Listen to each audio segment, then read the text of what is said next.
पाठ होते हैं। तो अभिषेक तो एक हो गया और बाकी 5 अलग हो गए, पूजा के पाठ हो गए। अभिषेक भी पूजा का पाठ है। अब हमारे पास मान लो 15-20 मिनट हैं, 15-20 मिनट में से हम एक पाठ पूरा कर सकते हैं और 15-20 मिनट में हम 5 पाठ पूरा कर सकते हैं। सस्ता कौन सा है?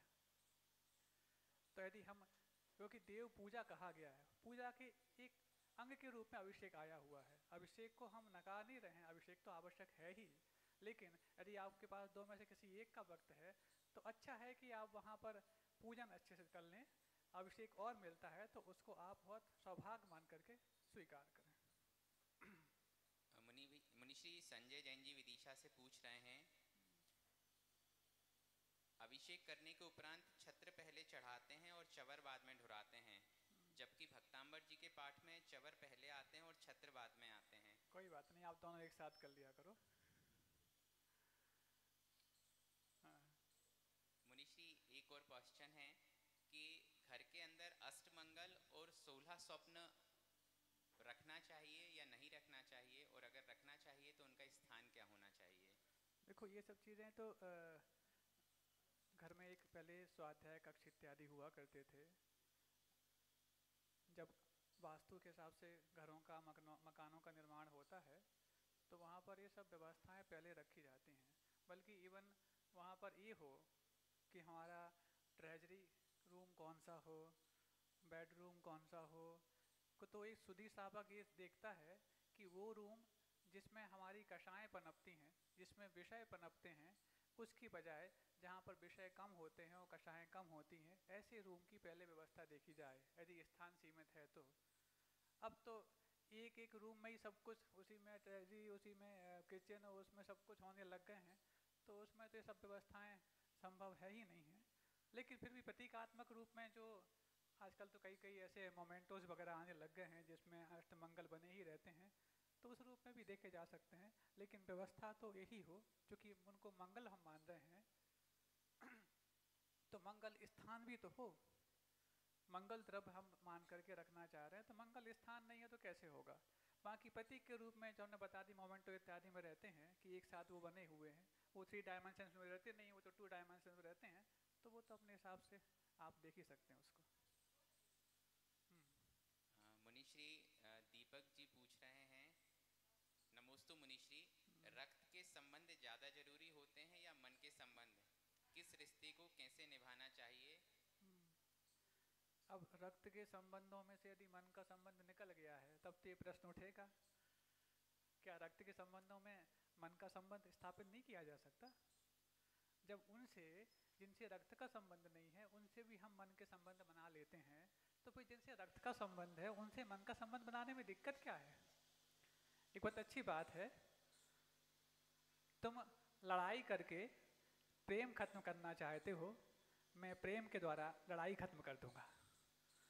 और ऐसे भाव जब अंदर से उत्पन्न होते हैं तो भले ही रक्त के संबंधों में कुछ खटास पैदा हो गई हो, उनको भी हम अपने प्रयास के माध्यम से मिठास में तब्दील कर सकते हैं। मुनिश्री मेरे एक मित्र का क्वेश्चन आया है कि आजकल के बच्चों में आक्रामकता बहुत हो गई है, दिनों दिन जो नई पीढ़ी आती जा रही है वह पुरानी पीढ़ी की अपेक्षाकृत ज़्यादा आक्रामक है, आक्रामक कहूँ या क्रोध करने वाली है, ऐसा व्यवहार में परिवर्तन क्यों आ रहा है स्वामी?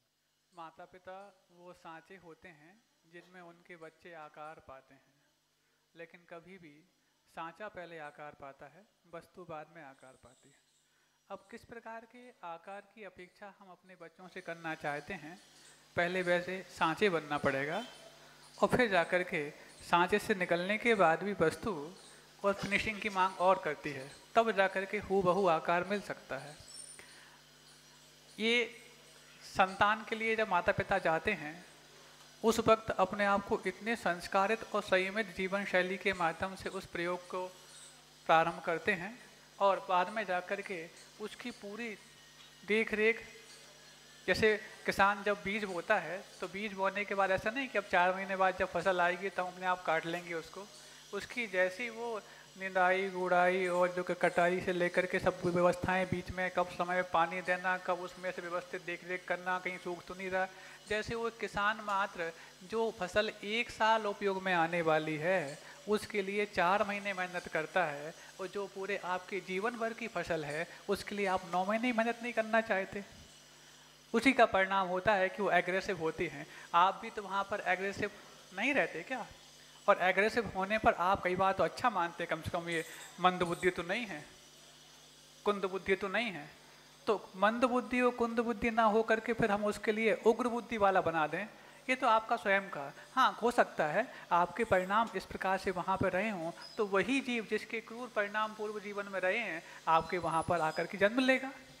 आप पहले ऐसी पूरी देखरेख करिए, उसकी पूरी संयोजना करिए। उस जो गर्भशोधन की क्रियाएं होती हैं, सोचो क्यों आवश्यक है तीर्थंकरों के जन्म के पहले उनकी माँ का इस प्रकार से संस्कारित होना।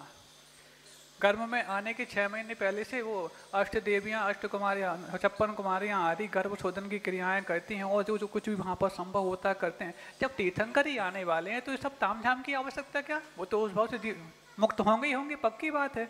नहीं, उस जीव को लाने के लिए भी योग वातावरण निर्माण करना आवश्यक है। तो जब तीर्थंकर जैसे प्रतिभा संपन्न पुत्र को प्राप्त करने के लिए भी माता पिताओं का अपना प्रयास अलग से और होता है, तो फिर हमें तो पता ही नहीं कि हमारे जीवन में कौन आने वाला है, और हम यूं ही लापरवाह बने रहें, तो फिर एग्रेसिव आक्रामक होना तो स्वाभाविक सी बात है। अब जब हो गया ऐसा, अब क्या करें? तो अगली बार इस प्रकार से हो तो ध्यान रखें, नहीं है तो अब जो हो गया है उसके लिए योग वातावरण अब मिल जाए, साधुओं का सानिध्य मिल जाए, उनके लिए हमारी बातों का जब प्रभाव नहीं पड़ता तो उनकी बातों का प्रभाव पड़ सकता है, जिनके जीवन में अपने गुरुओं का प्रभाव बहुत अच्छे से पड़ा हुआ है। उनके सानिध्य में जाके हम ले जाते हैं तो फिर इस प्रकार की आपकी जो विपदाएं हैं उससे आप बच सकते हैं। एक बहुत अच्छी बात आपको बता दें, क्योंकि ये मेरे विषय हम बनाने वाले थे लेकिन अब प्रश्न आ गया तो इसको हम बता ही दे रहे हैं। क्या कारण है कि आपके बच्चों पर प्रभाव नहीं पड़ता? वही चीज़ जब आप बच्चों को लेकर के आते, बोले महाराज जी इसको आप समझा दीजिए, ये सुनता ही नहीं है। तो सुनता नहीं है तो क्या कान नहीं है उसके? नहीं, कान तो हैं, लेकिन कान होते हुए भी वो मानता नहीं है। तो क्या मन नहीं है उसका? नहीं, मन भी है। सुनता नहीं है, कान भी है, मन मानता नहीं है, मन भी है, तो फिर क्या दिक्कत है? महाराज जी जो हम कहते हैं वो नहीं मानता।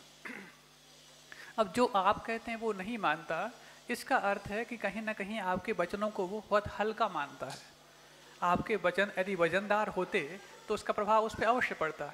क्या कारण है कि हमारे वचन अपने बच्चों पर ही प्रभावकारी नहीं होते, दूसरों पर तो बहुत दूर की बात है? तो उसके पीछे 4 कारण हैं। जिस जिह्वा से हम वचनों का प्रयोग करते हैं, यदि उस जिह्वा से अभक्ष्य भक्षण करते हैं तो हमारे वचन अप्रभावी होंगे। जिस जिह्वा से हम वचनों का प्रयोग करते हैं, यदि उस जिह्वा से हम अपशब्दों का प्रयोग करते हैं तो हमारे वचन प्रभावकारी नहीं होंगे। जिस जिह्वा से हम वचनों का प्रयोग करके बच्चों पर अथवा किसी पर प्रभाव डालना चाहते हैं, उस जिह्वा से यदि अपनी अनावश्यक प्रशंसा करते हैं तो हमारे वचन प्रभावकारी नहीं होंगे। और जिस जिह्वा से हम वचनों का प्रयोग करके किसी को प्रभावित करना चाहते हैं, यदि उससे किसी की अनावश्यक निंदा करते हैं तो हमारे वचन अप्रभावी होंगे। इन 4 कारणों से, इन 4 चीज़ों से गुरु बड़े बचे रहते हैं, तो भी जाकर के गुरुओं की एक बात का प्रभाव प्राणी मात्र पर पड़ जाता है। आप इन 4 से बच पाएँ बहुत कठिन है, लेकिन प्रारंभ के 2 से बचना तो आपको भी आसान है। अभक्ष्य भक्षण और अपशब्दों का प्रयोग। कई बार दूसरों की निंदा और अपनी प्रशंसा आप कब कर बैठते पता नहीं रहता, लेकिन चाहें तो आप उससे ही बच सकते हैं। लेकिन प्रारंभ के 2 तो आपको भी आसान है कि अभक्ष्य भक्षण से आप बच पाएँ और अपशब्दों के प्रयोग से बच पाएँ। अपशब्दों का प्रयोग और दूसरों की निंदा, इसमें फ़र्क है। अपशब्द तो तभी दिए जाते हैं जब वो सामने वाला आपके समक्ष हो, और दूसरों की निंदा तो तब भी कर दी जाती है चाहे वो समक्ष हो अथवा ना हो। इसलिए इसमें ये फ़र्क है। साधु इन 4 से बचे रहते हैं तो उनके वचन तुरंत प्रभावी होते हैं। आप 4 में से जितने से बचने जाएंगे उतने % आपके वचन प्रभावी हो जाएंगे, और फिर आपके बच्चों का जो एग्रेसिवनेस है उस पर भी कुछ आपका शालीनता का प्रभाव पड़ सकता है। मुनीश्री, एक क्वेश्चन आया है। अध्यात्म में एक व्यवस्था होती है कि जो कुछ हमारे चारों ओर घटित हो रहा है, हम जैसा सोचते हैं वैसा हमारे साथ घटित होने लगता है। चारों ओर वो घटनाएं घूम रही हैं, लेकिन हम जैसा सोचने लगेंगे उस तरह की घटनाएं हमसे जुड़ने लगेंगी। उसी संदर्भ में है कि मन की शक्ति को कैसे बढ़ाया जाए, उसके उपाय बता दीजिए। ये तो प्रश्न power of unconscious mind, law of attraction, इन सब पुस्तकों को पढ़ने वालों, हाँ ठीक है कथनचित। ये जब स्टोपदेश में एक कारिका आई थी उस समय इसका पूरा 1 घंटे तक व्याख्यान हुआ था। इतश्चिंतामणि दिव्य इत प्रन्याखंडकम ध्यान चेद उभे लभ्ये क्वाद्रियंताम विवेकिना, कि एक तरफ तो चिंतामणि रत्न है और एक तरफ खली का टुकड़ा है, और ध्यान से इन दोनों की प्राप्ति की जा सकती है, लेकिन विवेक ही किस ओर अपना आदर करेगा ये उसके विवेक पर डिपेंड करता है। तो चिंतामणि रत्न भी प्राप्त कर सकते हैं तो खली का टुकड़ा भी प्राप्त कर सकते हैं ध्यान के माध्यम से। तो व्यक्ति प्रश्न करता है जब ध्यान से सब कुछ मिल जाता है तो फिर करने धरने की आवश्यकता क्या है? लोग ध्यान से तो सब मिल जाता है, लेकिन जब वो आपका विचार ध्यान बने तब मिलता है। इसकी पूरी व्याख्या उस समय हुई थी, बहुत संक्षेप में अभी हम बताना चाह रहे हैं। हमारे विचार 2 रूपों में रहते हैं, एक तो इच्छा के रूप में, एक ध्यान के रूप में। जब तक हम सोच रहे हैं कि हाँ ये मुझे ना हो, जैसे काली बिल्ली मेरे दिमाग में ना आए, तो काली बिल्ली मेरे दिमाग में ना आए, इसमें 2 चीज़ें हैं। जैसे जैसे हम सोचते हैं कि ना आए वैसे वैसे और आ जाती है, क्योंकि हमारा दिमाग जो है इमेज के बारे में सोचता है, शब्दों के बारे में नहीं। जैसे ही मैंने काली बिल्ली बोली तो काली बिल्ली की इमेज तो बन गई, ना आए कि नहीं बन पाई। तो मैंने सोचा कि वो ना आए और अच्छे से आ गई, तो फिर क्या किया जाए? आप उसके बारे में इम्पोर्टेंस या उसको वेटेज आपके स्वयं के शब्द दे रहे हैं। आप चाहते हैं कि काली बिल्ली ना आए तो आप ये ना बोलें कि काली बिल्ली आए या ना आए, आप चाहते क्या हैं? बस ये ना आए। तो आप जो दूसरा, इसके अलावा दूसरा चाहते हैं पहले उसके बारे में कहने लग जाएं। सफ़ेद बिल्ली तो कभी हमने देखी नहीं, तो ऐसा बोलो ना, सफ़ेद बिल्ली हमने क्यों नहीं देखी, या सफ़ेद बिल्ली हम कब देखेंगे, या सफ़ेद बिल्ली हमने देख ली है। ये तो झूठ है, देखी नहीं है तो कैसे बोलते हैं? झूठ तो तब है जब दूसरों से कह रहे हों। अपने आप से यदि ऐसा प्रकार से कह रहे हैं तो वो झूठ नहीं, वो एक तरह से आत्मविश्वास है, अथवा उस काली बिल्ली से डाइवर्सन लेने का एक आसान तरीका है और सफल तरीका है। तो काली बिल्ली के बारे में आप सोच रहे हैं किसी भी रूप में, चाहे क्वेश्चन के रूप में, चाहे नरेशन के रूप में, किसी भी रूप में सोच रहे हैं तो वो आपके दिमाग में बैठी रहेगी। इसकी बजाय आप दूसरी बिल्ली के बारे में, तो जब सवाल सफ़ेद बिल्ली के बारे में हम सोचेंगे, चाहे वो क्वेश्चन के रूप में सोचें चाहे नेगेटिव के रूप में सोचें, तो दिमाग में सिर्फ एक बिल्ली की जगह है, काली आएगी तो सफ़ेद भग जाएगी और सफ़ेद आएगी तो काली भग जाएगी। तो सफ़ेद बिल्ली के बारे में चिंतन किया जाए, एक बात। दूसरी बात, जो कुछ हमारे आसपास है जो घटित हो रहा है वो हम जैसा सोचते हैं वैसा घटित होने लग जाता है। इसी को लेकर के लॉ ऑफ अट्रैक्शन की बात लोग कहते हैं कि जो कुछ हम सोच रहे होते हैं पूरा पूरा कॉस्मिक रेज के रूप में ब्रह्मांड में कलेक्ट होता है, वहाँ जाकर कुछ ऐसा कुछ निर्माण होता है कि वापस जाकर के वो हमारे लिए रिटर्न होकर आकर सामने आने लग जाता है। इसलिए लॉ ऑफ अट्रैक्शन, आकर्षण का नियम, इस प्रकार को लेकर के बहुत सारे द सीक्रेट वगैरह तमाम तरह की बुक्स और मूवीज़ तैयार हो गई हैं, और आज की युवा वर्ग इसी को सब कुछ मान करके चल रहे हैं। जबकि हमारे यहाँ आचार्य पूज्यपाद स्वामी ने स्टोपदेश की एक कारिका के रूप में इतनी सी बात कह करके पूरे लॉ ऑफ अट्रैक्शन का पूरा फंडा पेश कर दिया, और वहाँ पर इतनी सी बात को 50 ऑथर्स के माध्यम से लिखवा करके इतनी मोटी बुक तैयार कर दी, और उससे आप मूवी बनाने लग गए। सोचते हैं तो सोच हमारा यदि ध्यान तक पहुँचेगा तो वस्तु उपलब्ध हो जाएगी, और विचार तक रहेगा तो फिर आपकी इच्छा ही मात्र हो पाएगी। जैसे मान लो हम काली बिल्ली मेरे दिमाग में ना आए, तो इसमें काली बिल्ली इसकी तो ध्यान हो गई, और ना आए इसकी इच्छा हो गई। तो ध्यान तो पूरा पक्का होता है, इच्छा पूरी हो जरूरी नहीं। तो वो सोचता है कि ना आए, ये इच्छा पैदा कर रहा है, लेकिन काली बिल्ली का ध्यान उसको इतना तगड़ा है कि बार बार वो काली बिल्ली का ध्यान करता है, तो वो तो उसको मिल जाती है, लेकिन ना आए की इच्छा पूरी नहीं हो पाती। तो हमारे विचार जब तक इच्छा के रूप में है तब तक हमारे लिए संकल्प विकल्प पर आएंगे, और जब वो ध्यान के रूप में आएंगे तो पूर्णता को प्राप्त हो जाएंगे। अब ऐसा क्या है कि हमारा विचार, कौन सा विचार इच्छा तक पहुंचता है और कौन सा विचार ध्यान का रूप प्राप्त कर लेता है? तो जिस विचार को हम भय के साथ जीते हैं तो वहाँ इच्छा पैदा होती है, क्योंकि मुझे भय है कि काली बिल्ली मेरे दिमाग में आएगी कि नहीं आएगी, तो मैं इच्छा करूँगा ना आए ना आए ना आए। और जिस विचार के पीछे विश्वास होता है वो ध्यान का रूप प्राप्त कर लेता है। जैसे मान लो उसने विचार किया कि मुझे अपने ऑफिस पहुँच के करना क्या है, तो ऑफिस पहुँच के करना क्या है ये जो विचार कर रहा है, तो ऑफिस तक को पक्का है। और दूसरा सोच रहा है कि मुझे ऑफिस पहुंचते वक्त एक्सीडेंट ना हो जाए, तो उसका भी ऑफिस का ही विश्वास नहीं है, और इच्छा कर रहा है कि एक्सीडेंट ना हो जाए। तो एक्सीडेंट उसको आसानी से मिल रहा है क्योंकि एक्सीडेंट का ध्यान है, और इसको ऑफिस आसानी से मिल रहा है क्योंकि उसको ऑफिस का ध्यान है।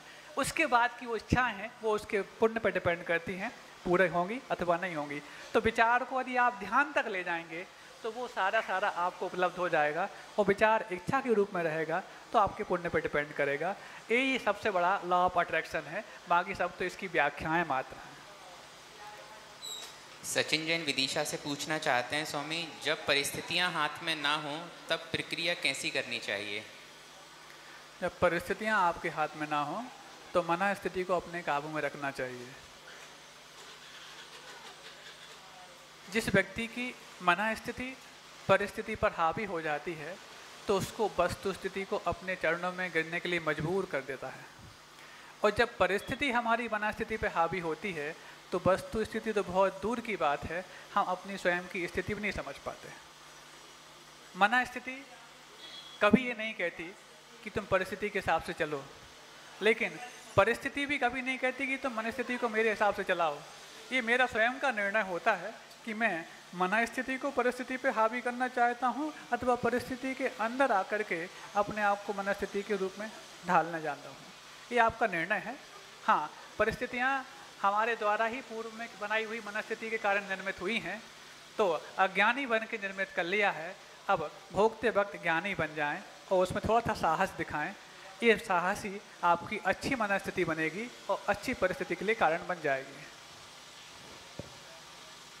संजीव जी जैन विदिशा से पूछना चाहते हैं, मैं कभी भी कोई अच्छा कार्य करने जाता हूँ तो उसके कारण किसी न किसी को कुछ परेशानी होती है, उन परिस्थितियों में मैं क्या करूँ? देखो, आपकी प्रस्तुति से लेकर के किसी को बड़ी परेशानी हो रही है तो आप उस प्रस्तुति में उसको परेशान करने का यदि मोटिव रखे हैं तब तो फिर आप जिम्मेवार हैं। लोग आपके बारे में क्या सोचते हैं इसके लिए आप जिम्मेवार नहीं हैं, लेकिन आप लोगों को सोचने के लिए जो परोसते हैं उसके लिए सिर्फ आप ही जिम्मेवार हैं। तो आप पहले ऐसा परोसना बंद कर दीजिए जिसमें लोग आपके बारे में कुछ सोचें, और फिर भी यदि आपके बारे में सोचने के लिए आप जिम्मेवार नहीं हैं तो फिर उसकी आप चिंता ना करें। हाँ, अच्छा यदि आप कार्य कर रहे हैं तो फिर तो तीर्थंकरों के भी अच्छे करते वक्त तो लोगों के लिए दिक्कतें हुई थी। तीर्थंकरों के समोसरण से भी मारीची बाहर निकल गए थे। वो मारीची जो आगामी तीर्थंकर होने वाला है, वो मारीची जो उन्हीं तीर्थंकर के परिवार का एक हिस्सा है, वो मारीची जिसके पास ज्ञान का वैभव बहुत है, वो मारीची जिसके लिए अपने भविष्य का भी ज्ञान हो गया है, उस वक्त भी वो अपनी मनस्थिति को नहीं संभाल पाया। और जिस समोसरण में अनेक असंख्यात मिथ्या दृष्टि आकर के सम्यक दृष्टि बन जाते हैं, वही उस समोसरण से निकल करके कईयों को मिथ्या दृष्टि बनाने के लिए कारण बन गया। तो संतुष्ट तो हम किसी को व्यक्ति नहीं कर सकते। When a philosopher asks a question to another that what is the way of success, then he reply, I'm not sure what is the way of success, but I can say what is the way of failure. That is, we want to try to satisfy everyone. That's impossible. But a great success for a philosopher, that is self-satisfaction. So in which way we have to achieve that, that's important. किसी एक दार्शनिक ने किसी से पूछा कि सफलता का रास्ता क्या है, तो उसने कहा मैं ये तो नहीं जानता कि सफलता का रास्ता क्या है, लेकिन मैं ये अवश्य जानता हूँ कि असफलता का रास्ता क्या है। वो ये कि हर किसी व्यक्ति को संतुष्ट कर पाना, जो कि असंभव है। हाँ, लेकिन यदि आप सफल हो सकते हैं तो स्वयं को संतुष्ट करने के रूप में हो सकते हैं जो आपके हाथ में है। बाकी दुनिया को संतुष्ट करने जाएंगे तो दुनिया तो होगी नहीं और आप भी असंतुष्ट रह जाएंगे। मुनिश्री, इसी क्वेश्चन से एक आगे क्वेश्चन है कि जब ये कुछ पूछना चाह रहे थे ना?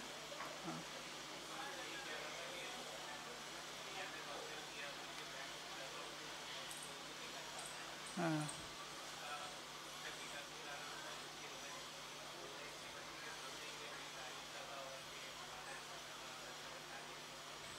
हाँ हाँ, देखो हम यदि वो तो उत्तर हमने दे ही दिया।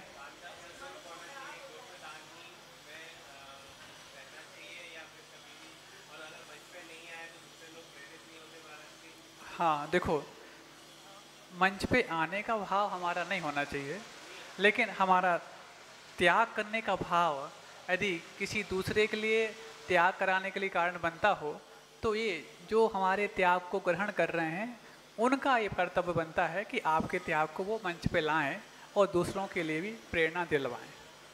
हमारा भाव तो नहीं होना चाहिए। अब हम चाहते नहीं हैं, फिर भी यदि लाना चाहते हैं तो इस प्रकार से करें। हाँ, उसके बावजूद भी हम चाहते कि नहीं, हम इतना भी नहीं चाहते, दूसरे व्यक्ति को जिसको प्रभावित करना है हम अलग से जा करके उसको मोटिवेट कर देंगे बजाय कि मंच पे आने के, तो फिर तो और अच्छी बात है, ऐसा भी किया जा सकता है। बहुत अच्छा। हाँ, समय मुनीश, अंतिम क्वेश्चन है मेरा जी। हाँ। बालाघाट से आगम जैन जी पूछना चाहते हैं, गुरुजी लंबी लंबी परीक्षाएं क्यों लेते हैं? लंबी लंबी परीक्षाएं का मतलब, परीक्षा तो वो 3 घंटे की होती है। अब जिस व्यक्ति को 3 घंटे की परीक्षा देते वक्त यदि कई अटैम्प्ट लग गए हैं तो वो कहता है कि बहुत लंबी परीक्षा हो गई। आप अपने अटैम्प्ट घटाने के लिए ये समझ लें कि आपका अटेंशन उस परीक्षा के लिए कितना है, और अटेंशन के साथ साथ आपका इंटेंशन उस परीक्षा के रूप में कितना है, तो फिर आपके अटैम्प्ट बहुत जल्दी कम हो जाएंगे। गुरुजी परीक्षा उतनी ही लेते हैं जितनी आवश्यक होती है। हाँ, हम बार बार अटैम्प्ट जल्दी नहीं प्राप्त कर पाते। जब अटैम्प्ट आता है तो हम कहाँ यहाँ वहाँ घूमते रहते हैं, तब तक परीक्षा निकल जाती है, तब तक फिर नेक्स्ट अटैम्प्ट तक आपको इंतजार करना पड़ता है। ऐसे ही आगम की बात है, आगम से समझो।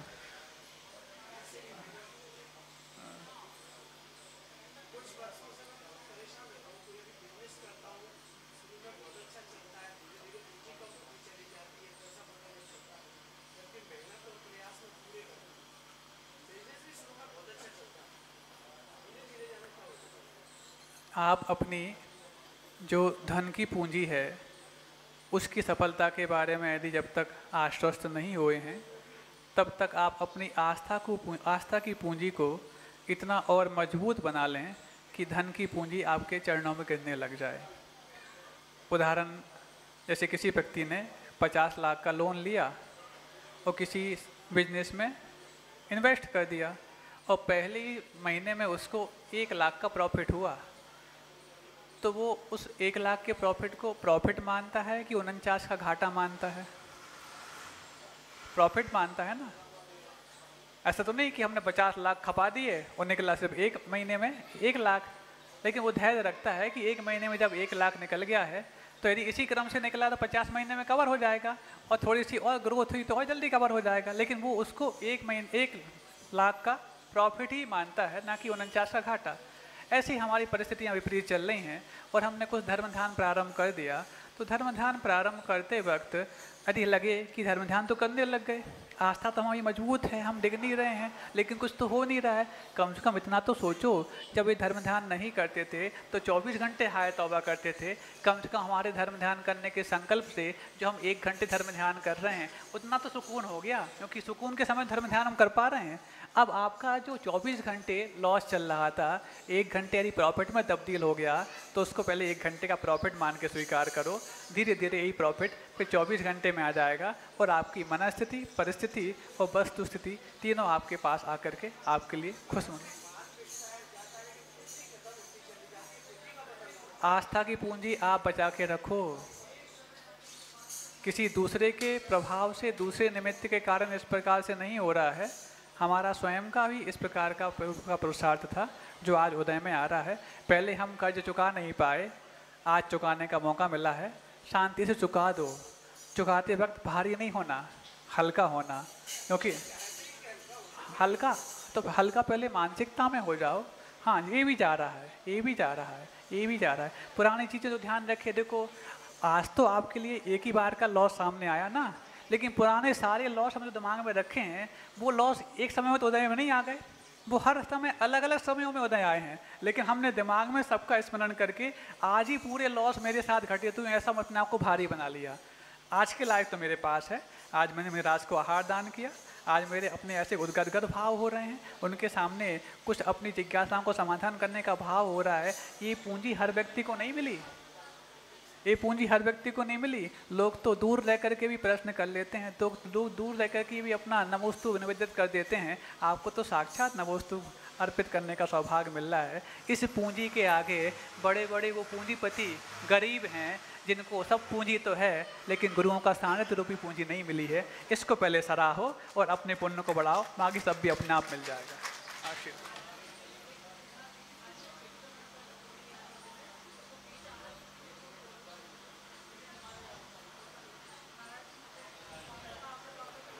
अब कर्तव्य होते हैं, परीक्षाएं आजकल ऐसे समय रखी जाती हैं जिस समय धर्म ध्यान करने का उनका समय होता है।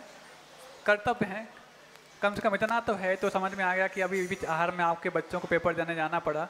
लेकिन ऐसे विद्यालयों में तो अपने बच्चों को ना पढ़ाएं जो जानबूझ करके 10 लक्षण पर्व, त्योहारों में, पर्वों में एग्ज़ाम कंडक्ट कराते हैं।